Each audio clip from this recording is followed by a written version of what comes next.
이 시간 저희들이 로마서 9장 1절부터 18절까지 말씀을 읽었습니다. 여러분, 오늘 말씀 중에 우리가 읽으면서 하나님만이 가질 수 있는 신비를 우리가 알게 됩니다. 이 무스테리온이라는 헬라어 이 비밀은 성령님께서 깨우쳐주지 않으면 우리가 가질 수 없는 지식이죠. 오늘 읽은 말씀 가운데 특별히 하나님의 놀라운, 인간이 가질 수 없는, 우리의 지식으로는 헤아릴 수 없는 그러한 하나님의 능력을 우리가 만나게 되고요. 또 그 하나님이 우리의 아버지 되심에 우리는 감사하고, 또 우리가 구원받은 것이 우리의 선함이나 우리가 잘나서 우리가 뭔가를 해서 행위로 구원받음이 아니라 전적인 하나님의 은혜로 하나님이 우리를 부르셔서 택하셔서 하나님의 자녀가 되었음에 우리가 감사하며 그러한 구원의 감격 속에 살아가는 우리가 되기를 원합니다. 여러분, 로마서 11장 25절의 말씀을 보면은 다음에 이제 11장 볼 겁니다만은 바울 사도가 이 구원의 신비에 대해서 짤막하게 얘기를 합니다. 그 얘기가 뭐냐면 이방인의 충만한 수가 들어오기까지 이스라엘 백성이 우둔하게 되었다. 근데 이 비밀을 너희들도 알기를 원한다 라고 말합니다. 그래서 우리가 많이 듣는 그러한 용어가 있죠. 그 Back to Jerusalem에서 있죠.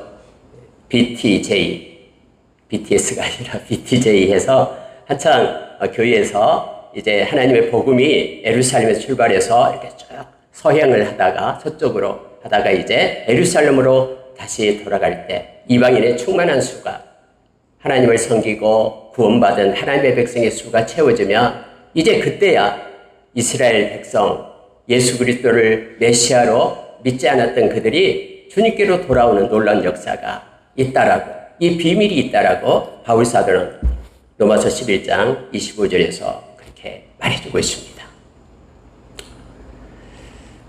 여러분, 오늘 읽은 말씀을 가지고 제가 묵상하면서 제목을 그렇게 다뤘어요. 오직 부르신 이로 세워지는 구원의 신비, 이렇게 적어두었습니다.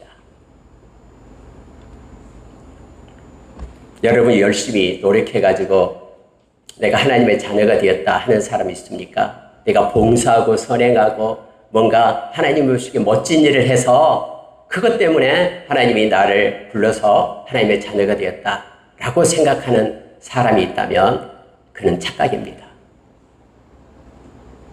하나님은 우리가 이미 말씀으로 보았듯이 로마서 8장 29절 30절에서 봤죠. 하나님은 우리를 아시고 하나님의 아들의 형상을 본받게 하기 위하여 우리를 정하시고 또 우리를 부르시고 의롭다 하시고 영화롭게 하신 분이 이미 과거에 그렇게 하나님이 행하셨다라는 것.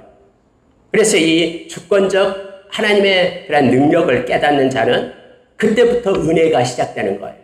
여러분, 은혜라는 것은 나의 힘이, 나의 노력이 조금이라도 보태져서 그것이 이루어졌다 그러면은 그것은 은혜가 아닙니다. 은혜는 순수한 하나님의 활동으로 주어진 것이 은혜예요. 그래서 저와 여러분이 구원의 감격을 회복하기를 원합니다. 오늘 읽은 말씀을 가지고 네 가지를 가지고요, 우리 깊이 우리의 마음을 조명해보고 우리의 남은 삶이 은혜의 그러한 물결 속에 이렇게 쌓여있고 또 작은 하나님의 은혜라도 발견하며 찬양하고 기뻐하며 그렇게 살아가는 우리가 되기를 원합니다. 여러분, 갈라디아서 3장 7절을 보면은 이 말씀이 있어요. 저와 여러분이 이스라엘 백성이 아니잖아요. 근데 성경은 뭐라고 얘기하냐면은 육신의 이스라엘 백성이 아니고 예수 그리스도를 믿는 자들이 이스라엘 백성이다라고 성경은 그렇게 선포합니다. 저와 여러분이 바로 예수 그리스도를 믿는 하나님의 백성이 되었고요. 예수의 제자가 되었습니다. 저와 여러분이 구원의 씨가 있는 이스라엘 백성임을 성경은 선포해주고 있습니다. 저와 여러분 그것을 믿고 나아갑니다. 자, 여러분, 오늘 읽은 말씀 가운데요, 1절에서 5절 보니까 믿는 자는 영혼을 향한 거룩한 부담이 있다, 이렇게 제가 정했습니다. 여러분과 제가 예수님을 믿고 영접했어요. 하나님의 자녀가 되었습니다. 근데 이것은요, 혈통으로나 육정으로나 된 것이 아니다라고 성경은 말하죠. 그럼 무엇으로 된 겁니까? 하나님으로부터 되었다라고, 말미암았다라고 성경 요한복음 1장 12절 13절에서 가르쳐줘요. 이것이 신비다라는 거예요. 아무 대가도 없이 아무 가치도 없이 뭐 남보다 잘생기지도 않고 부유하지도 않고 기타 지식이 다른 여러 가지 조건이 아닌데도 불구하고 그것과는 전혀 상관없이 하나님이 너는 내 것이다라고 불러서 하나님의 자녀 삼았다라는 겁니다. 오늘 여러분 그렇게 하나님의 자녀된 사람의 특징이 있는데 그 특징이 뭐냐 그러면은 오늘 바울 사도를 통해서 우리가 알게 돼요. 1절부터 5절의 말씀을 보면은 바울 사도의 그 내면적인 믿음을 우리에게 가르쳐주고 있는 거예요. 다시 말하면 구원받은 자는 내면적인 그 특징이 뭐냐면은 바로 구원에 대한 가치와 열정을 갖게 된다라는 거예요. 그래서 여러분 오늘 바울 사도가 이렇게 말합니다. 바울 사도가 어떤 사람이었습니까? 우리가 잘 알다시피 예수를 믿는 사람들을 잡아서 옥에 가두고 죽이려고 막 열정이 있어가지고 이것이 하나님을 위한다고 생각하고 다메섹 도상에까지 가잖아요. 다메섹 성에 가서 예수 믿는 사람들 다 집집마다 들어가서 그들을 발본해가지고 감옥으로 끌고 가려고 했잖아요. 그래서 그 다메섹 도상으로 가는 도중에 누구를 만납니까? 예수 그리스도를 만나요. 부활의 주님을 만나는 거예요. 그런데 여러분 바울 사도가 의도하고 주님 만나려고 그곳에 갔습니까? 아니잖아요. 오히려 예수 믿는 사람을 잡아 죽이려고 그곳에 쫓아간 거예요. 근데 그 길에서 예수님께서 바울 사도에게 나타난 거죠. 주여 누십니까? 네가 핍박하는 예수다. 그래서 여러분 3일 동안 다메섹에 있으면서 그가 부활의 주님을 만나는 거예요. 그로부터 이 바울 사도는 그가 로마 감옥에서 2차 감옥에서 참수형을 당해서 죽을 때까지 견눈질하지 않고 예수의 이름을 위하여 그가 달려갔잖아요. 왜 그랬을까요?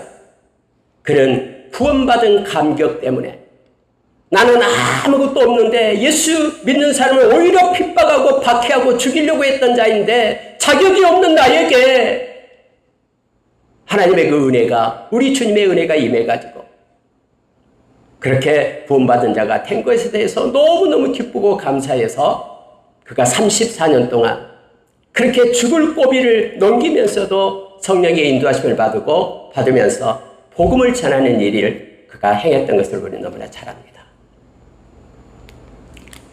심지어 여러분 바울 사도가 그렇게 되니까 유대인들이 그를 죽이려고 결사대까지 조직하잖아요. 40명. 내가 바울을 죽이기 전까지는 먹지도 않고 마시지도 않겠다라고 그렇게 결단한 유대인들이 있었잖아요. 심지어 여러분 예수 믿는 유대인들까지 바울을 못마땅하게 생각했어요. 왜요? 이방인들이 가서 복음을 전하니까 이방인들이 가서 복음을 전하면서 바울이 말하기를 주 예수 그리스도만 믿기만 하면 된다. 예수의 보혈을 믿고 회개하고 하나님께로 돌아오면 그런 구원을 받는다고 하니까 유대인 크리스천들이 싫어했어요. 우리가 사도행전 15장에 보면 다 자세히 나오잖아요. 그런데 여러분 이렇게 자기를 싫어하고 믿는 자까지 크리스천까지 바울 사도를 미워하는 그 순간에도 오늘 말씀을 보시기 바랍니다. 바울 사도 마음 가운데 고백이 있어요. 내가 큰 근심이 있다. 1절에 말합니다. 나에게 끊이지 않는 고통이 있다. 내 양심이 하나님 안에서 성령 안에서 다 알고 있다. 그 근심과 고통이 뭐냐면은 나의 민족이 예수를 믿지 않아가지고 그들의 영혼이 구원받지 못하고 지옥으로 가는 것에 대해서 너무너무 힘들고 아프다라는 거예요.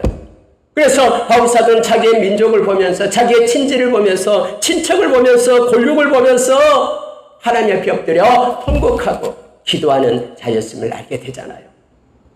심지어 여기까지 말합니다. 내가 저주를 받아서 그리스도에게서 내가 끊어짐을 당한다 할지라도 뭐 그렇게 될 리는 없지만은요. 끊어짐을 당한다 할지라도 내가 차라리 내가 죽고 나의 민족이 예수 믿고 구원받았으면 좋겠다라는 강력한 불행의 열정이 그에게 있었음을 성경은 가르쳐 주잖아요. 우리가 고린도후서 5장 10절, 11절을 보게 되면 고린도서 5장 10절에는 바울 사도가 그렇게 얘기해요. 우리가 이 세상 끝나면은 그리스도의 심판대가 있다라는 거예요. 그리스도의 심판대 앞에 모든 사람이 다 우리가 심판대 앞에 서야 되는데 너무너무 무섭다라는 거예요. 우리 주님의 심판이 무서워요. 그래서 나는 이제는 틈만 나면 내가 예수의 이름, 복음을 전하는 일을 내가 강권하겠다라고, 권면하겠다라고 바울사도가 결심을 해요. 그리고 최고의 가치를 생명 얻는 곳에 두며 그의 일생을 달려가게 됩니다. 여러분, 정말로 우리가 구원을 받은 자라면, 우리가 정말로 구원의 기쁨 가운데 있는 자라면 저와 여러분도 생명에 대한 관심을 가져야 되고, 또한 여러분, 구원을 받는 사람은 이러한 영혼에 대한 거룩한 부담이 있게 됩니다. 그래서 여러분, 우리가 믿지 않는 영혼들을 위하여 우리의 힘으로 어떻게 할 수 없으니까 하나님 앞에 기도하잖아요. 하나님, 그 영혼에게 하나님 자비함과 긍휼을 베풀어 주십시오. 하나님을 흔들어서 사망의 자리에서 생명의 자리로 옮겨 주십시오. 그도 예수를 믿어서 우리가 여러분 요한복음 5장 24절 말씀 잘 알고 있잖아요. 내 말을 듣고 즉 주님의 말씀을 듣는 자가 되고 나 보내시는 이를 믿는 자, 하나님을 믿는 자가 되어 그들이 영생을 얻고 심판에 이르지 않고 사망에서 생명으로 옮겨달라고 우리가 불행의 열정, 마음을 가지고 살잖아요. 만약에 여러분 나만 구원받으면 됐지 다른 사람은 필요 없어 라고 생각한다면 진짜 자기가 구원받은 자인가를 생각해 봐야 됩니다. 왜냐하면 오늘 바울 사도는 말씀 가운데 자기를 죽이려고 하고 자기를 미워하고 그런 그들을 향하여 마음속에 큰 부담감, 근심과 그리고 큰 짐이 있는데 하나님 저들을 구원해 주십시오. 저들도 예수 알게 하여 주십시오. 저들도 이 세상으로 끝나는 것이 아니라 이 세상이 끝나면 하나님의 심판대가 있다는 것을 알게 하여 주십시오. 이 땅에서 최고의 가치가 믿음임을 알게 하여 주십시오라고 엎드려 기도하는 바울사도의 모습을 보게 됩니다. 여러분, 모든 구원은 하나님의 손에 있습니다. 그래서 우리는 기도하지 않을 수 없습니다. 우리의 노력과 우리의 재주로 우리가 시험 봐서 합격해서 구원을 받는다면 열심히 공부하겠죠. 그러나 그것으로 구원이 이루어진 것이 아닙니다.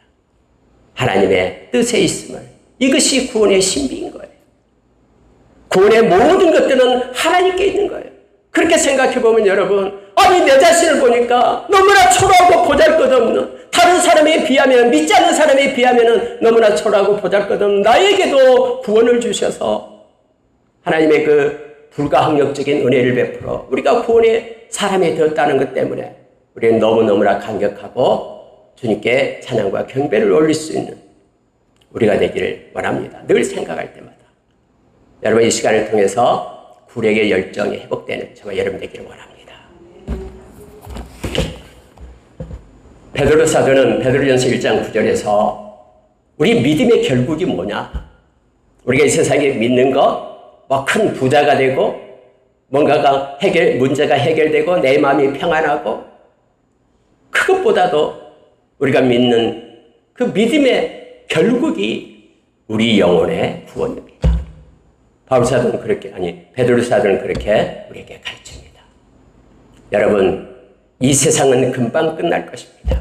그러나 하나님께서 우리를 위하여 예비해둔 그 아름다운 기업의 풍성함은 영원합니다. 억만년 영원한 하나님의 나라가 우리의 소유가 됨을 우리가 기억합니다.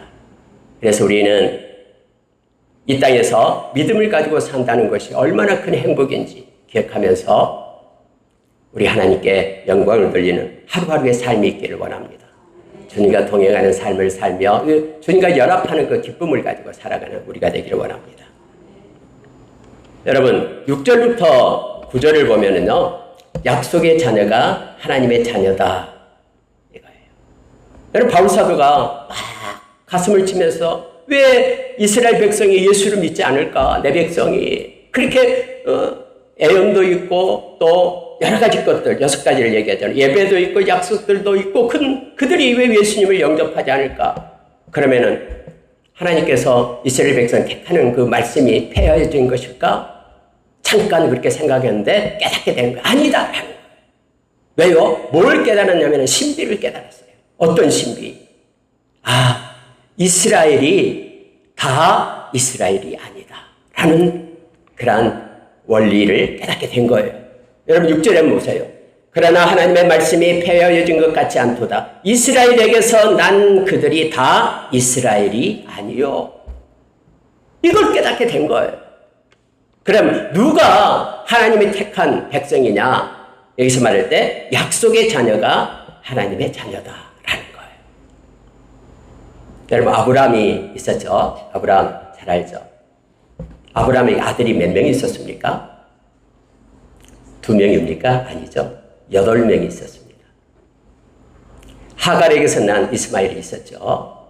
그 다음에 사라에게서 난 이삭이 있었죠. 그리고 우리가 사라가 죽은 다음에 사라가 127세에 죽은데요. 그때 아브라함 나이가 137세였어요. 또 아내를 있어요. 그두라라는 아내를 삼아가지고 6명의 아이를 낳습니다. 그리고 아브라함은 176세에 죽게 됩니다. 근데 여러분 이 8명의 자식 중에요. 누가 약속의 자녀입니까? 당연히 이삭이죠. 하나님께서 이삭에게 이삭을 낳을 거라고 약속을 해 주었어요. 내년 이맘때에 이렇게 아이를 낳게 될 거다라고 그 말을 듣고 사라가 막 웃었지만 그래서 웃음이라는 이삭의 뜻이죠. 이삭이 약속된 하나님의 말씀 말하고 말씀대로 성취한 자녀가 이삭이에요. 그래서 여러분 여기서 깨닫게 된 것이 뭐냐면요. 바울사도가 이스라엘 백성이 다 있어도 아브라함이 택한 아브라함의 자녀가 8명이 있어도 그중에 약속의 자녀는 이삭이다. 이삭만이 하나님께서 택한 자다. 다른 자녀들은 그냥 육신으로 난 자다라고 깨닫게 된 거예요. 여러분 창세기 6장에서 이 세상이 노아 시대에 물로 심판을 받잖아요. 그런데 구원받은 사람은 8명밖에 없어요. 노아의 가족 8명밖에요. 그때 신학자들은 수십억의 인구가 있다고 생각해요. 근데 겨우 8명만 구원을 받게 됩니다. 예수님께서도 우리에게 비유로 말씀하셨죠. 밭에는 이렇게 알곡과 가라지가 같이 있다. 그런데 밭에 다 그렇게 곳간에 들이는 것이 아니다 그랬죠. 심판의 때에 분리가 돼요. 가라지는 먼저 이렇게 태움을 당하고요. 심판을 받고 또 알곡은 곳간에 들여지게 된다는 거예요. 세상에는 넓은 길과 좁은 길이 있다고 했습니다. 넓은 길은 사람들이 좋아요. 편해요. 그래서 그 길을 많이 가요. 근데 그 길은 멸망의 길이에요. 협착하고 좁지만 그 좁은 길, 좁은 문으로 들어가는 생명의 길이기 때문에 그들만 구원을 얻는다라고 성경은 말해주고 있는 거예요. 그러니까 이 모든 것들이 구원의 신비인 거예요. 그래서 바울 사도가 깨닫게 된 것이 바로 이거였습니다. 약속의 자녀가 하나님의 자녀다라는 거죠. 여러분, 그럼 저와 여러분은 약속의 자녀입니까? 네, 맞아요. 저와 여러분은 말씀 때문에 우리가 구원받는다고 확신해요. 요한복음 1장 12절에서 분명히 말씀했어요. 우리가 예수님을 영접하고 예수님을 믿으면 저와 여러분은 하나님의 자녀가 되는 권세를 주셔요. 이것은 우리의 계획대로 육적으로 혈통으로 난 것이 아니라 하나님으로부터 난 것이다라고 우리에게 성경은 말해주고 있어요. 그래서 저와 여러분은 이 말씀을 붙잡고 하나님의 자녀임을 선포합니다. 진심으로 마음으로 영접하고 그래서 우리가 성령으로 거듭난 사람이라면 저와 여러분은 틀림없는 하나님의 약속의 자녀입니다. 그리고 저와 여러분에게는 약속의 그러한 금거든 땅이 있음을 우리는 압니다. 여러분, 세상이 아무리 요동한다 할지라도 하나님의 자녀들은요, 하나님이 보살펴요. 하나님이 지키십니다. 요한복음 15장 18절에서 세상이 너희를 미워한다 할지라도 그것 때문에 힘들어하지 말라라고 우리에게 말씀하잖아요. 왜요? 하나님께서 하나님의 방법으로 보존하시기 때문에. 그러니까 하나님의 방법을 우리는 알지 못해요. 근데 하나님은 틀림없이 그분의 놀라운 절대적 능력으로 저와 여러분을 보호하시고 인도하십니다. 데살로니가전서 5장 24절에서 너희를 부르신 이는 미쁘시니 신뢰할 만하니 그가 또한 이루어 가시리라고 우리에게 말합니다.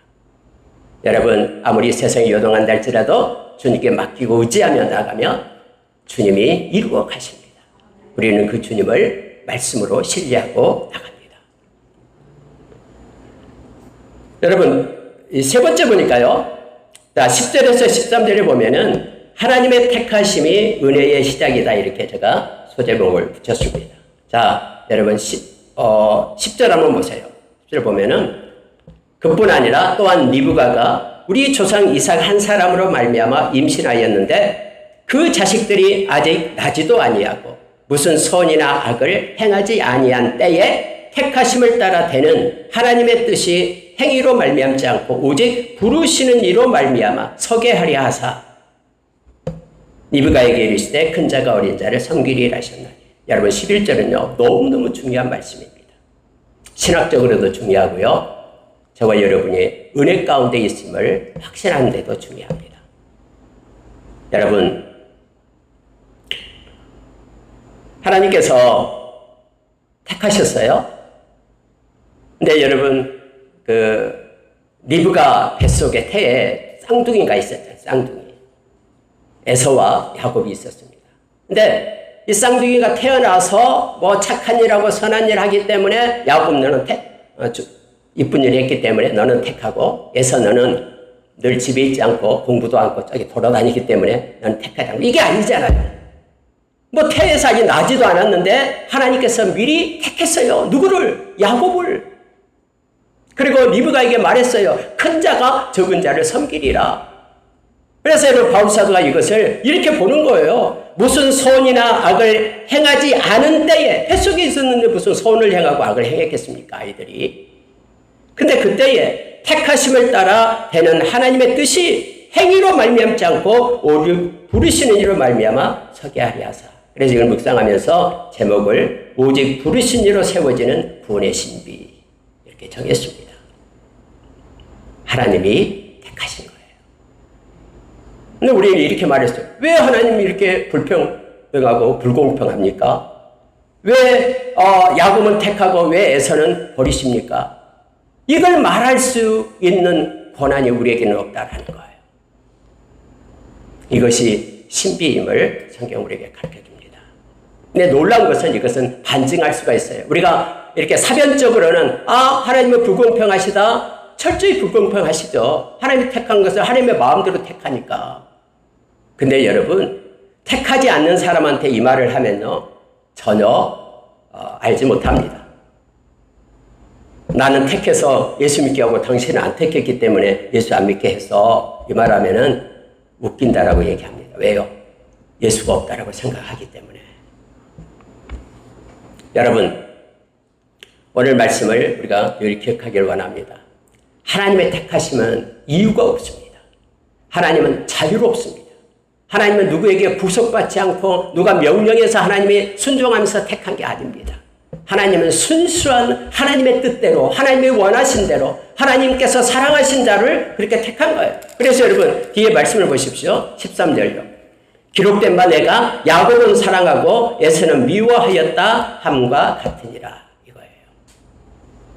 아니 여러분 왜 아직 태에서 나오지도 않았는데 나쁜 짓도 하지 않았는데 왜 하나님께서는 여기에 야곱은 사랑하고 에서는 미워하였다 그렇게 말씀합니까?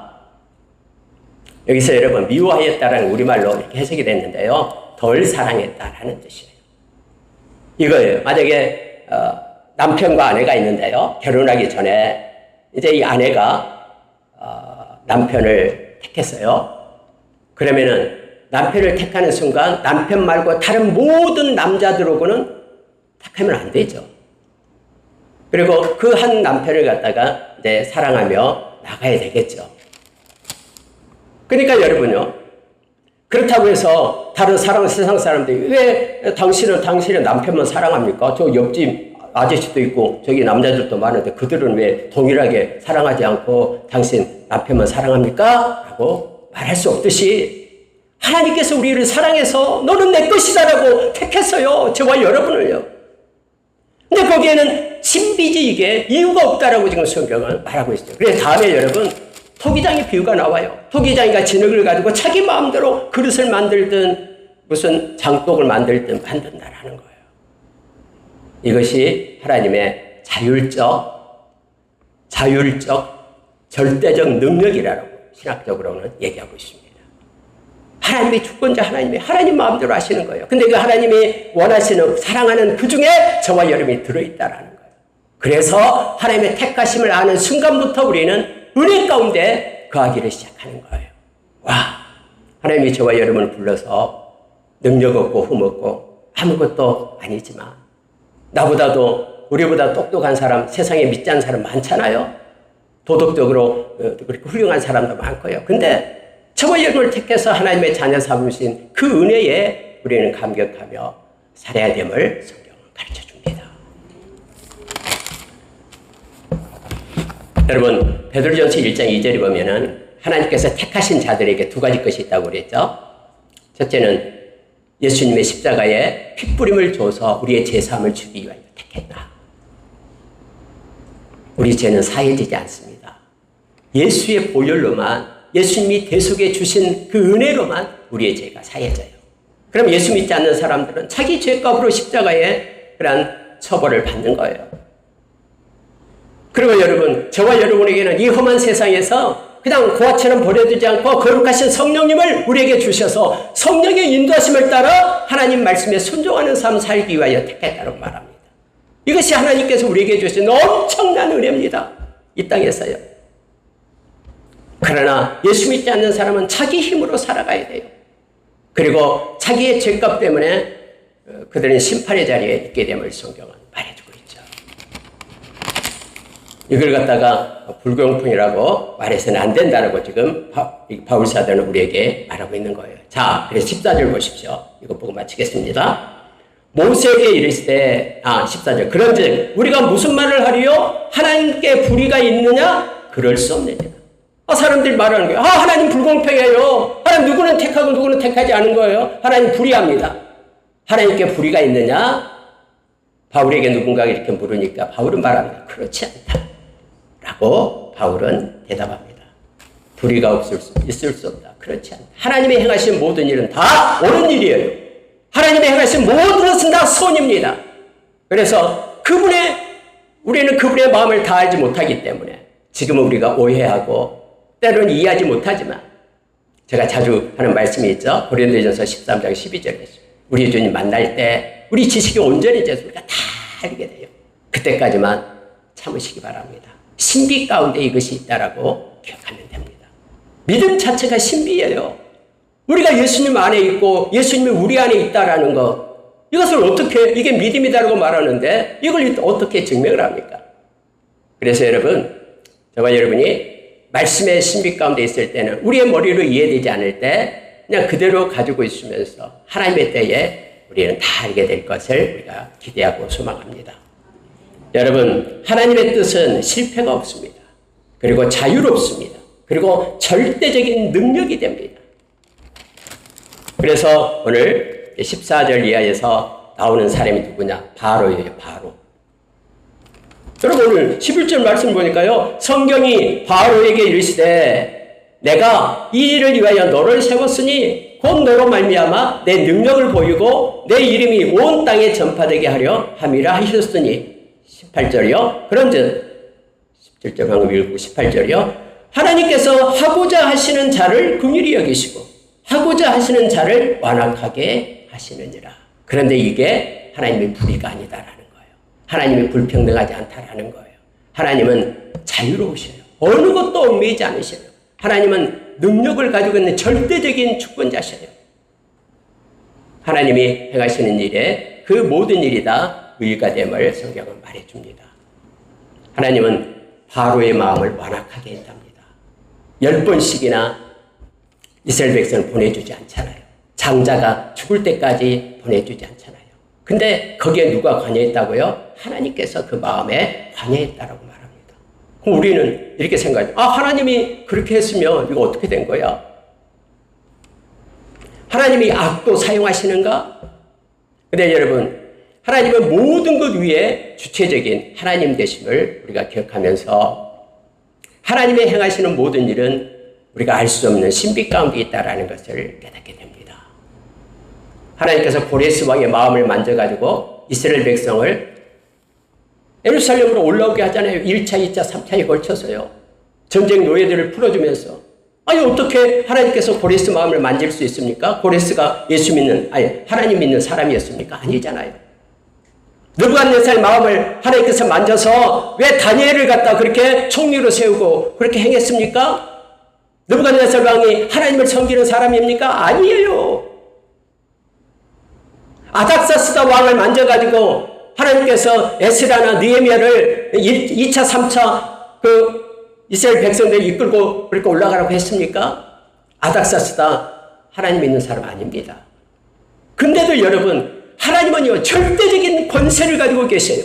모든 것을 주장하고 계시는 분이 그 하나님이에요. 그 하나님이 저와 여러분을 불러서 능력 없고 아무런 것 없지만은 하나님의 자녀로 삼으신 거예요. 이게 구원의 신비입니다.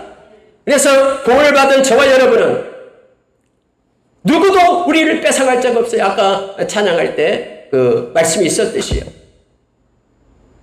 세상에 어떤 환란이 온다고 해도, 공고가 온다고 해도, 어떤 박해나 기근이나 적신이나 위험이나 칼이 온다고 해도 그리스도의 사랑에서 끊을 수 있는 것은 아무것도 없어요.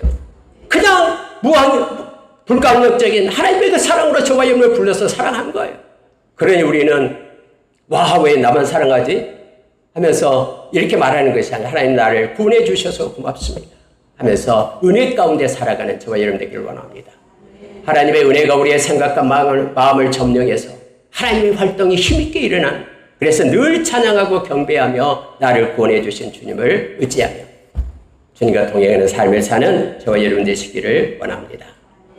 민수기서 23장 19절에서 하나님은 사람이 아니기 때문에 절대로 후회하심이 없습니다. 저와 여러분을 택해서 하나님의 자녀 삼으신 하나님 절대 후회하지 않습니다. 그 하나님은 사람이 아니기 때문에 거짓말하지 않습니다. 하나님께서 말씀하신 것은 반드시 성취하십니다. 그래서 우리는 말씀을 붙잡고 이 땅을 살아가는 자가 되시기를 원합니다. 여러분, 신명기서 8장 17절 19절에 보면은 그 말씀을 하셔요. 하나님께서 우리의 손에 하나님의 능력을 입혀서 주신답니다. 그래서 세상에서 잘되고 성공하는 거 너의 힘과 너의 능력, 지혜로 되었다고 말하지 마라. 하나님은 너의 손에 능력을 입히고 우리의 머리에 지혜를 주셨어요. 하나님의 택한 사람, 하나님 백성은 이끄시고 인도하심을 우리가 기억하며 작은 것에도 하나님께 영광 돌리고 찬양하고 감사하며 살아가는 저와 여러분 되시기를 예수의 이름으로 축원합니다. 함께 기도하겠습니다. 하나님 아버지 감사합니다. 우리는 아무런 능력이 없고 보잘것없지만 하나님을 믿는 믿음, 우리 주님을 영접한 하나님의 자녀로 그렇게 우리를 세워주셔서 고맙습니다. 모든 것들이 부르시는 이로 말미암아 세워짐을 믿습니다. 우리에게 큰 은혜를 주셨사오니 하나님 남은 생 우리에게 구원의 감격을 주신 주님을 찬양하고 경배하기를 원합니다. 우리의 죄값을 십자가에서 예수의 보혈로 맑게 씻어주셔서 심판의 자리에 서지 않고 생명의 자리로 옮겨주심에 감사하며 우리를 부하처럼 버려두지 않고 이 세상 성령께서 함께 하심으로 인하여 하나님 아버지 거룩한 말씀을 따라 사는 예수의 제자로 세워주심에 감사합니다. 우리 인생 끝날 때까지 주님과 연합하며 동행하는 자 되도록 역사해 주시옵소서.